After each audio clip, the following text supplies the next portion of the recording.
कहते हैं कि एक आम इंसान अपने दिमाग का केवल कुछ परसेंट ही इस्तेमाल करता है, जो कि दिमाग की क्षमता से बहुत ही कम है। दरअसल हमारे दिमाग में दो प्रकार होते हैं, एक को कॉन्शियस माइंड और दूसरे को सबकॉन्शियस माइंड कहा जाता है, यानी कि चेतन और अवचेतन मन। चेतन मन के बारे में तो हम सभी जानते हैं, इसी का इस्तेमाल हम अपने रोज़मर्रा के जीवन में करते हैं। इसी माइंड से हम सोचते हैं, समझते हैं और एक्शन लेते हैं। इस दिमाग से सोचा और किया गया हर काम केवल सतही होता है। जीवन में हमारे साथ जो भी घटित होता है उसमें असल खेल तो हमारे सबकॉन्शियस माइंड का होता है, यानी कि अवचेतन मन का। आप इसका जितना ज़्यादा इस्तेमाल करेंगे उतना ही बेहतर जीवन जी पाएंगे। पूरे दिन में हजारों विचार हमारे माइंड से होकर गुजरते हैं।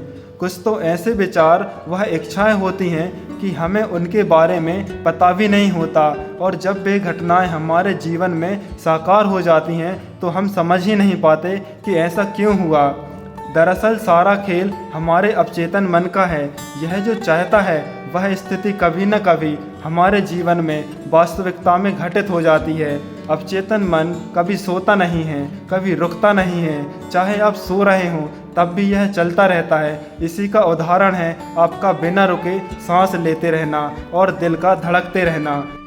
अवचेतन मन की एक विशेषता है कि इसे हमारे द्वारा दिए गए निर्देश, जो कि सकारात्मक व नकारात्मक विचारों के रूप में होते हैं, इनके बीच फर्क करना नहीं आता।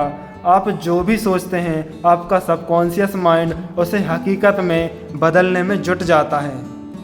जब आपको कोई चोट लग जाती है तो यह आपके वाइट ब्लड सेल्स को उस चोट को ठीक करने का आदेश देता है, और कुछ ही दिनों में आपकी चोट ठीक हो जाती है, क्योंकि आप जानते हैं कि आपकी चोट ठीक हो जाए इसके बाद आपका सबकॉन्शियस माइंड आपके आदेश को मानकर काम करने में जुट जाता है।